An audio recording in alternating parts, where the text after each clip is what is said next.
The Moment, brought to you by PointsBet. And he's after a lot of Hawkins, who was able to mark on the chest, was able to move his opponent, and then he stepped quickly in goal. Might have got away with a little shove, Big Hawk. I don't know what else is in the back if that isn't. Two hands clearly in the back. One of the great pushes of our time. Harris Andrews is going punter. So how was that not in the back? He didn't push in the back. Forward. You're both running forward and momentum took you forward. He's held his ground. Umpires make mistakes and we have come a long way already this year. So when an umpire makes a mistake, don't give us that disgraceful explanation. And the push in the back rule is changed dramatically. I felt like I did it okay, but who knows? But who knows, indeed. Our coaches gather on a Monday night to look back on all of it. Chris Fagan's in place on the rooftop. Hello, Chris. G'day, Jared, Robbo, hope you're well. And David Noble's with us. Do you know that setup pretty well, David? I've been there a couple of times, Jared. Yeah, it's a good setup there, Fags has got. And here the two of you are, having shared so much of your footy journey as coaches together on a Monday night. That's not a bad little development. We go a long way back to coaching originally in the TAC Cup, then coached in reserves, and now coaching at senior level. So yeah. Fags, what direction does the club take with the Tom Hawkins, Harris Andrews situation? Do you just let it go and move on? No, we've let it go and moved on, Jared. We've got to play. Sorry, Robbo, we've got to play a game on Thursday night, so not too much time to reflect. Just move on. And as I said after the game, I thought Geelong should have won the game. It was the right result. So, yeah, we'll just take that one on the chin and in front up to Collingwood on Thursday night. Do you think we, the media and the football public, deserve to not move on and seek an explanation so we are all aware of where the rulings are at this stage of the season? Look, I think it wouldn't be a bad thing for that to occur, although, like, I guess on a Monday there'd be a lot of explaining to do because, the game's hard to umpire and some decisions are 50-50, so I'm not sure. I mean, we had the game down there last year where the AFL did come out and say that the decision not to pay a free kick to Zach Bailey right at the end of the fourth quarter was incorrect. It's pretty hard on the umpire, isn't it? So I think we've got to protect the umpires and just move on and understand that mistakes can be made from time to time. So would your understanding, David, of the rule as it is be that would you expect that to be a push in the back? Or is that grey? No, I think it could go either way. Okay. At the moment, that's where I think it is. It's a bit of the luck of the draw. I think, as Fag said, you sometimes just got to roll with the punches. I think if it's in the middle of the ground, it probably doesn't have as big an impact, I think, from a media perspective, because that's a goal and that's a pretty heavy penalty if you get it wrong.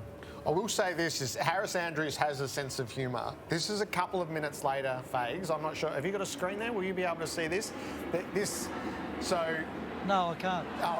Big shove on Stanley and then a look into the umpire to see, well, are you going to blow the whistle or not? And I thought, good on you, Harris. You've got a good sense of humour about you. Anyway, it was all good fun. He does. Yep.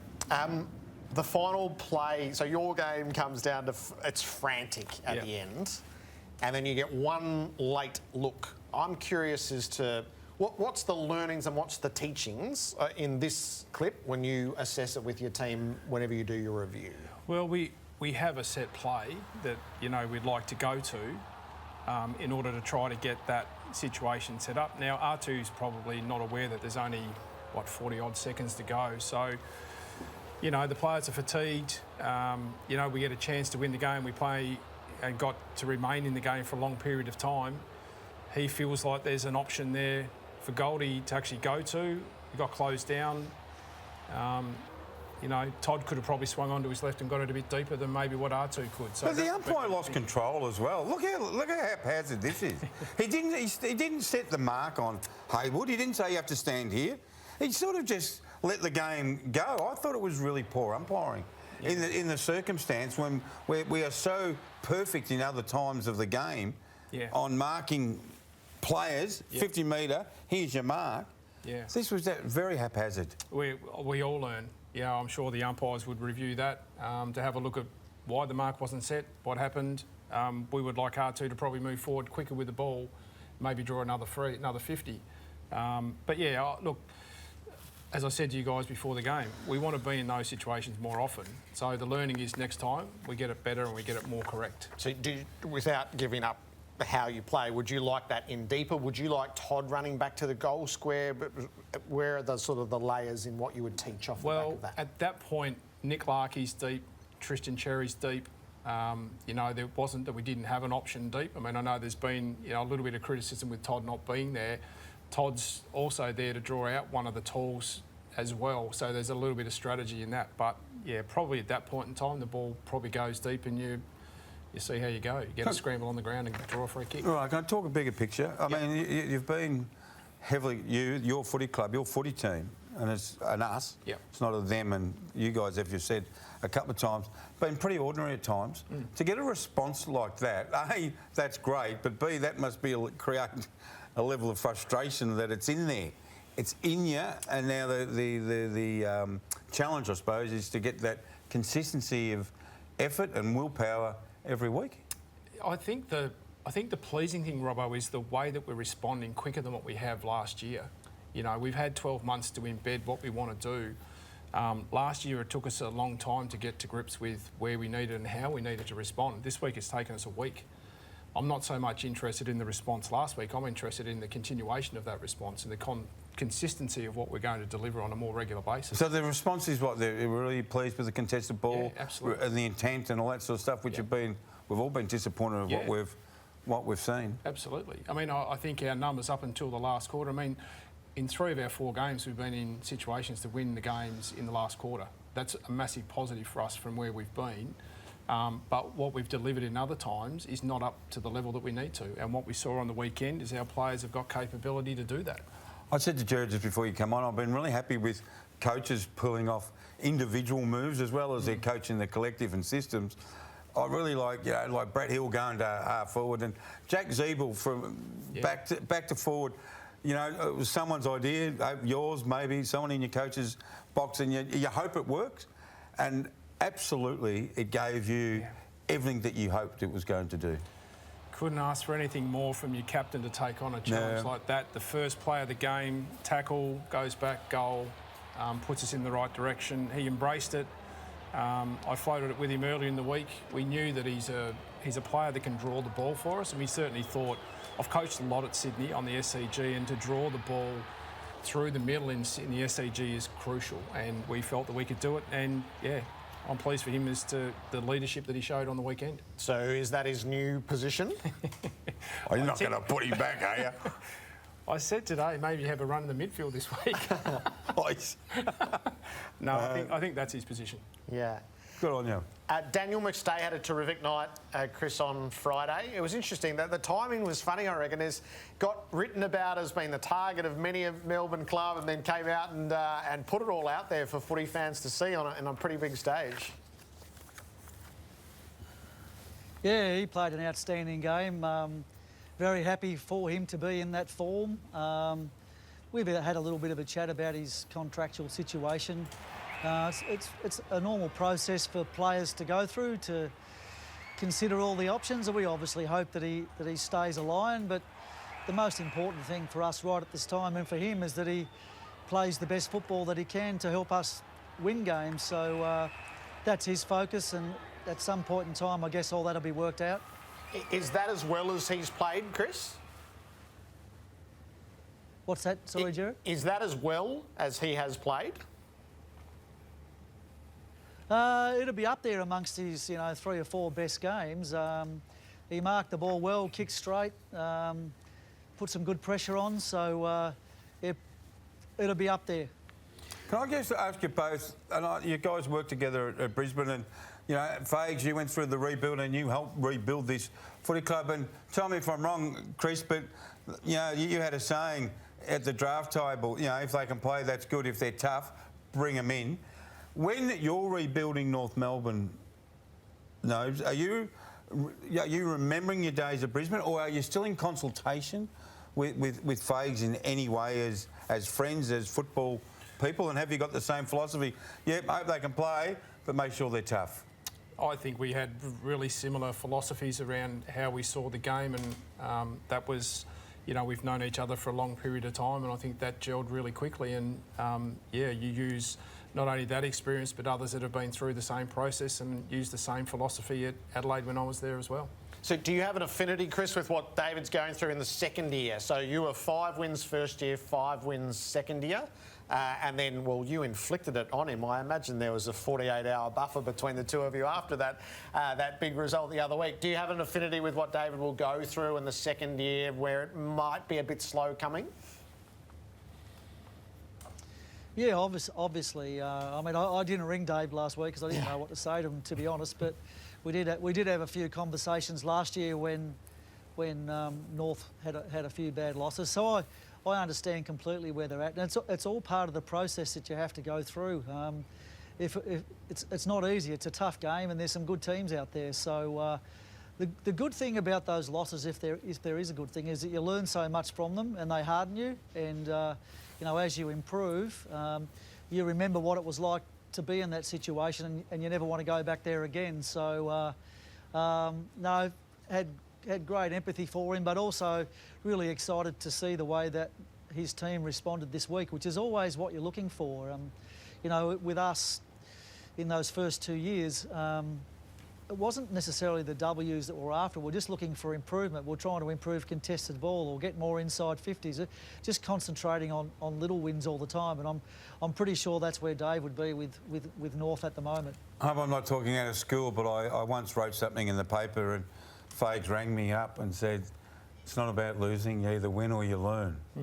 Is that the same philosophy that you have at North Melbourne? Very much so. We've got to grow. You've got to fail quickly and move on.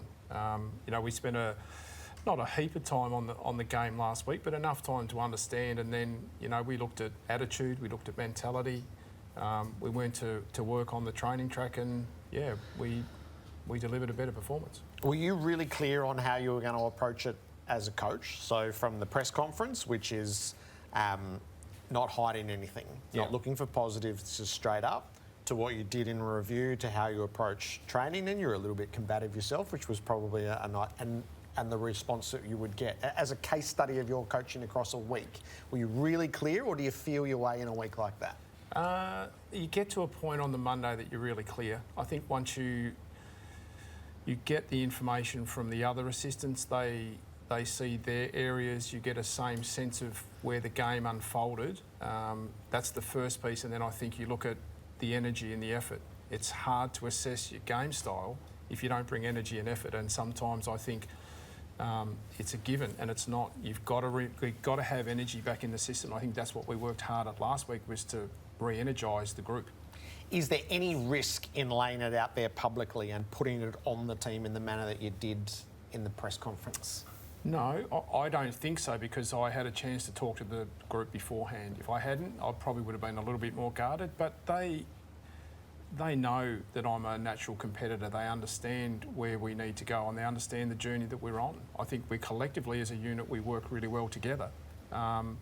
So, yeah, I didn't think I laid our soul bare. I think it's fantastic when coaches do what you do, because the supporters feel it. Sometimes they want the club people to feel it as well, and then we're all in this together. Yeah.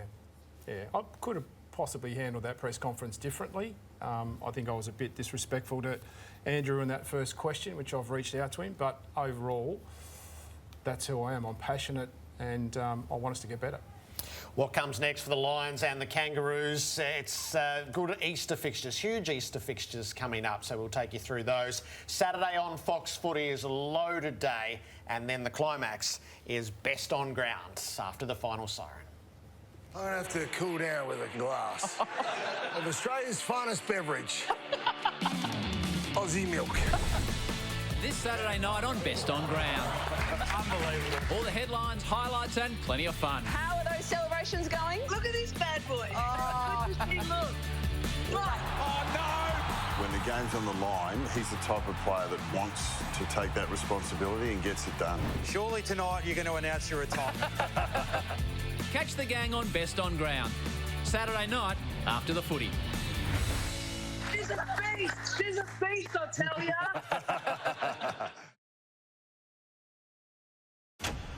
Why do you think Australians love AFL so much? Make it 6. You get a point just for having a crack. Pretty good. Tip and Woody mows him down. Oh, that's really good. Absolutely sensational. Coles, proud sponsor of the game with more value than any other. That's why we love it so much.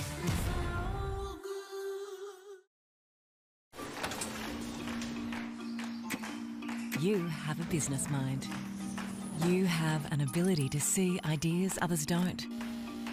Opportunities hiding in plain sight. It's why you're in business. And at NAP, we want to help you make ideas more. NAP, more than money. At Hastings Steering, we understand your industry and how to keep you moving. Like you, we're out here to get the job done with our teams available anywhere, anytime. Hastings Steering, your advantage. When there's no time to stop, try Difflam. It provides soothing relief for all stages of a sore throat, whether it's a tickle or something more painful. Discover the Difflam range for a great price every day at Chemist Warehouse.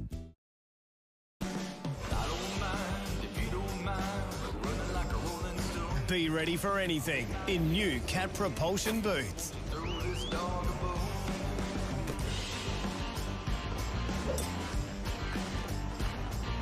From worksite to date night.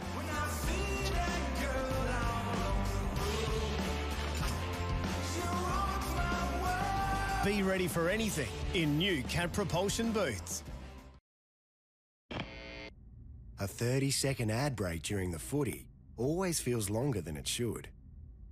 If this was an ad for a burger, it'd be over by now. Instead, here's every delicious detail of the iconic Subway foot-long sub. Yep, that's a lot of food. Subway, eat fresh. In the unlikely event of an emergency. Emergency? Nervous flyer. Don't worry, you're in totally safe hands. Ever had an emergency? No, never.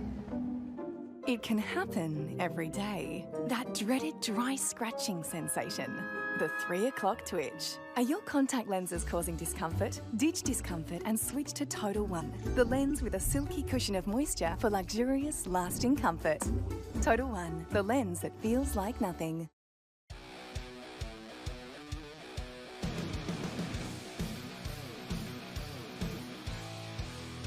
McLaren and Ricciardo will win the Italian Grand Prix. It is race victory number 54 for Shane Davisberger. The Broncos are busting them. Amber Hall will fall over for a try in the grand final.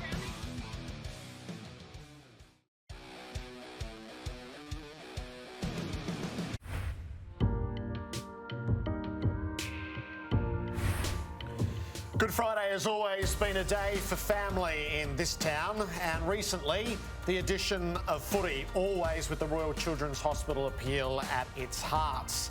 North Melbourne and the Western Bulldogs do so much work in preparation for the game and then take to the field where plenty rides on the results, but there's much more than 4 points at stake when this takes place. It's part of the Easter fixture.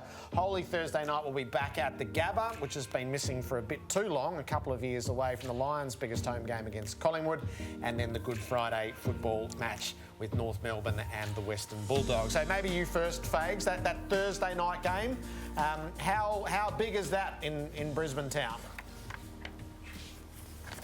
It's big. I think the Gabba is expected to be absolutely full on Thursday night, which our players love, playing in front of a big crowd.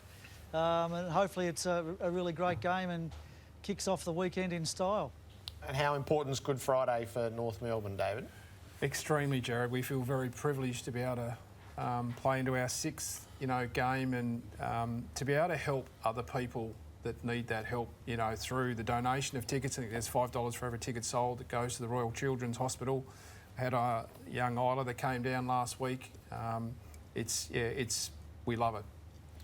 And the performance, so last year it was a 100-point result, which we understand why.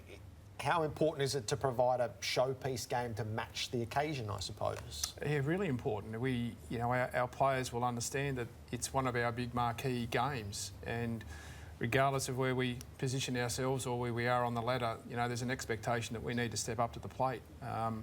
As a result, of last year, it certainly was, not where we wanted to be, and hopefully we've got ourselves into a position now where we can move forward off last week and continue that same manner of play. Do you instruct your players to try and fake out the man on the mark to try and get a 50-metre penalty? I don't necessarily instruct them, but I know there's a few that try. Fags, do you instruct them? And if you do, why? And do you like the practice of a player trying to fake out a player on the stand the mark rule? Again, we've got some players who will try and, pull a 50-metre penalty, but again, not something that we practice. The other part of that question, Robbo, do you like that? I don't think it's in the spirit of the game when players have to earn their kicks and you've got to earn territory, and a very simple, we're going to try and fake you out and get a 50-metre penalty, which Kevin Sheedy has said today, it's just a gross overplay of a penalty. Yeah, it's a big price to pay for a very small mistake. I don't disagree with him there, but it's the rules around the mark are sort of quite tricky, and players, when someone goes to fake a handball or whatever, it's only a natural reaction to move your feet one way or the other. So it's a tough one. What do you think of the stand rule as it is right now, David? And we're seeing, so the Bulldogs in particular are pulling back from the mark on almost all occasions, and there's one moment on Saturday night that cost them a 50-metre penalty because stand has already been called. I like it. I think it allows you to manoeuvre the way through. I think it's forced teams to think differently around how they're going to use the ball from a marking situation. But yeah, I'm an advocate for it if it helps open up. I think it's been umpired differently now to what it was at the beginning of last year. I think it always takes a bit of time to settle. I think the umpires, I think as Bevo sort of said, they've got a couple of second buffer now to try to get that person. We'll try to get someone on the angle, get the stand, bang, you're done, and then it might just give you a bit more time to get set up a bit further down the ground. How have you thought, Chris, around how you're approaching the stand at the moment?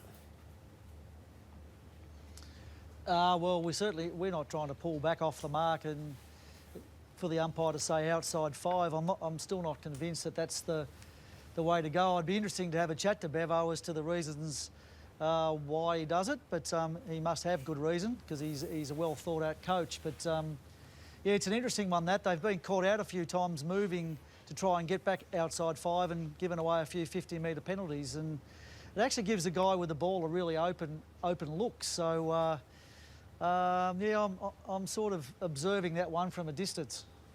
The Paddy Ryder action, David, no personalities involved. Would you think that's a suspension when you see it in real time, or do you think that that's a collision?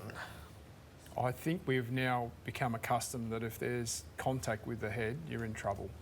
I think that's the fundamental principle. Whilst we may have differing views and players may have differing views, I think if you decide that you're going to bump and there's contact, incidental or not, that's what you take the risk with. But are you come in here, Fags, are you talking to your players enough about it?